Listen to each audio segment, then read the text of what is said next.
Hey guys, welcome back to an exciting episode of the 911 Strong podcast because it's episode 1 of season 2 of 2020. Yeah, I can't believe we finished an entire season. I think we did pretty good. We had a lot of... It was fun. Well, I guess not. I guess I had more fun. I'm thinking season is yearly, but yeah, I guess we'll go not yearly from when we started, but yearly calendar year. Well, we had a late start. We did. All of 2020 will be its own season. That was our tester season. Yeah, and I think we learned a few things. We changed it out. Well, when we come back from this intro, we'll talk about some of the changes that we've made and some of the changes that you'll see on this season of the 911 Strong podcast. Station to all units. Prepare to copy. You're listening to the 911 Strong podcast. Don't act like I never told you. With Aram and Kristen, bringing you stimulating discussion. No, I like the sound of that. An entertaining conversation. And now, here's Kristen and Aram.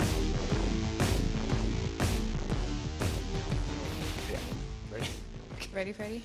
All right, good. Hey, guys, welcome back to our first episode of Season 2. We're really excited to bring you, I think, a more mature version of the 911 Strong podcast because we went through our growing pains in Season 1. Yeah. I think we know what we're doing. I think so. I mean, it took us a couple takes to get this episode going. Yeah. I forgot to hit record on the first try. A little rusty. We took kind of a break. Yeah, but we took some input that we got from people and made improvements. One of them was that they couldn't hear me, so now I've rearranged the mic configuration and it's closer. We taught him how to use his mic. Yeah, but she's a pro because she's a dispatcher. Mm-hmm. I'm used to holding the mic down here and talking tactically. It's not tactically if we can't hear you. Whatever. Just saying. Some things have changed, and obviously some things haven't changed. Well, I'm excited to show that we have a different layout. The table has been turned sideways. Because the 3-camera angle thing that we were doing was great. It looked polished and everything, but it was hard for a one-man operation to edit. I think it was just...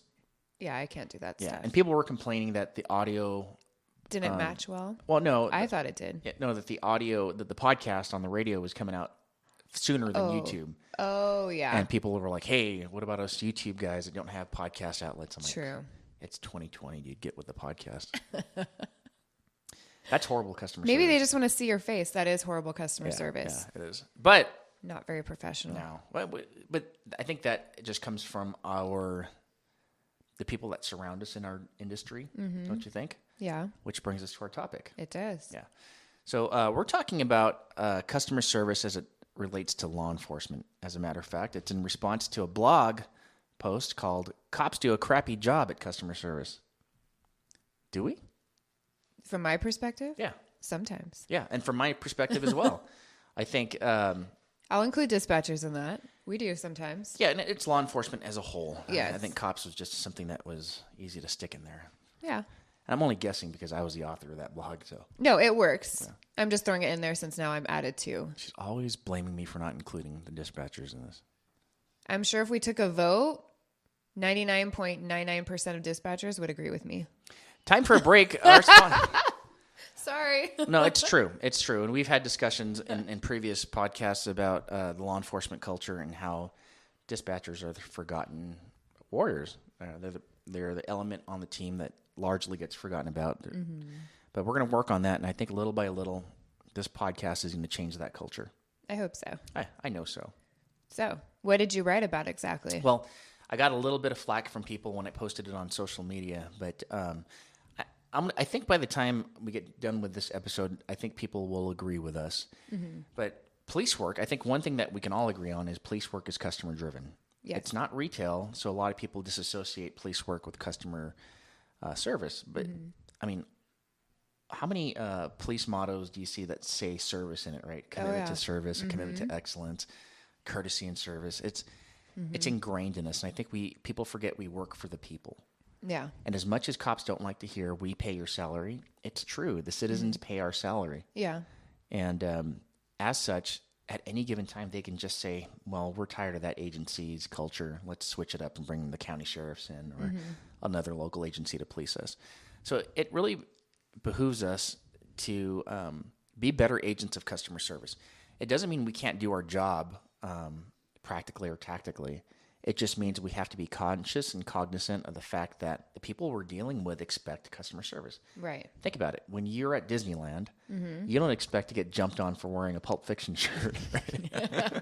No, you don't. You expect them to greet you and act like nothing. Right. But especially with Disneyland, there's an Yeah. associated expectation Right. of a certain.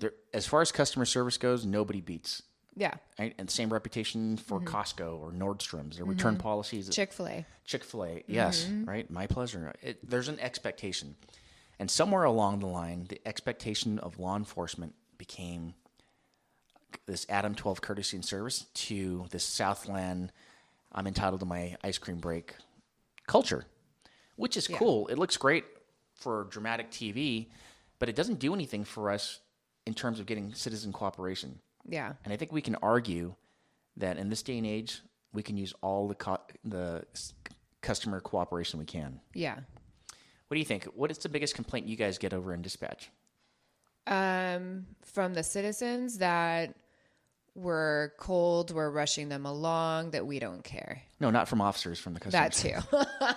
From the officers, we don't give them their lunch breaks or their bathroom breaks or giving them too many calls. It's true, Not though, but their you guys... beat.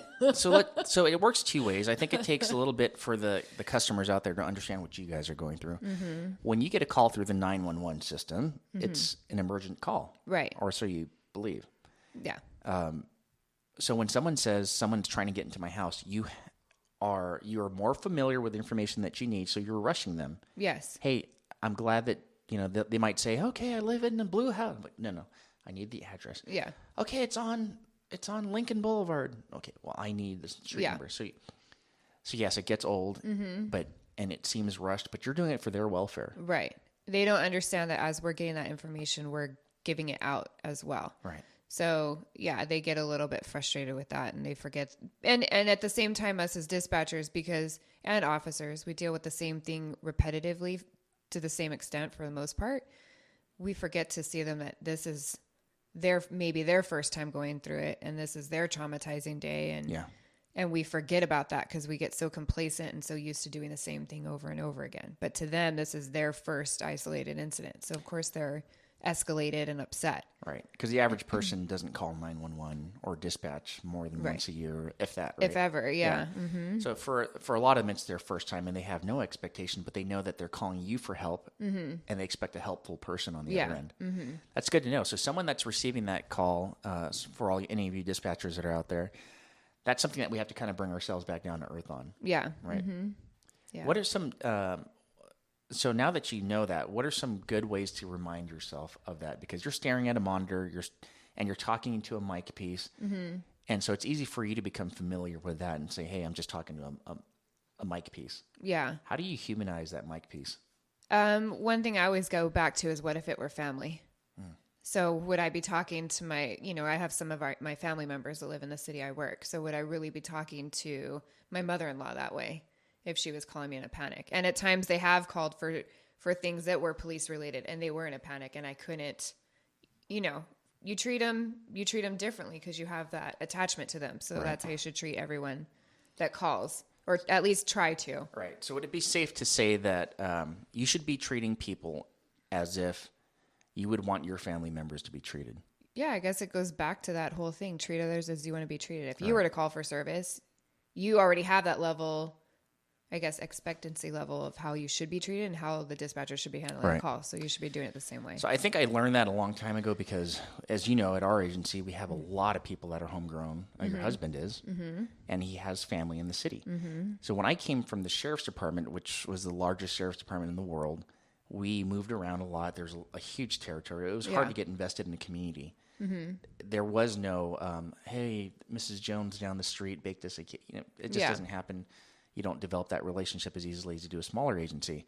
So I learned that a long time ago. My training officer's family was from the city, and he said, when you pull people over, when you deal with victims or suspects, just know that person is a very good probability that they're related to an officer that you work with. Yeah. And the last thing you want to do is screw an officer's family member over, right? Yeah. So that kind of ingrained in me. Somewhere over the last 20 years, or my 15 years there, I think that notion, that understanding is kind of faded. Do you get that feeling? Yeah. Yeah. And I hate to blame the whole typical it's the millennial thing, but Well, it might be that, and I think it's in addition to the media and the news too, because they have built such a hatred towards law enforcement that makes us bitter. yeah. So I think some of the newer ones coming up maybe, and even some of us seasoned ones, it's kind of like, well, whatever, you don't care for us anyways. So Yeah, it's not fair. The new guys in the academy, they're told, hey, the media is not your friend. The public isn't your friend. And instead of telling them ways to mitigate that, it's like, no, this is career survival. You need to go out there and watch your back.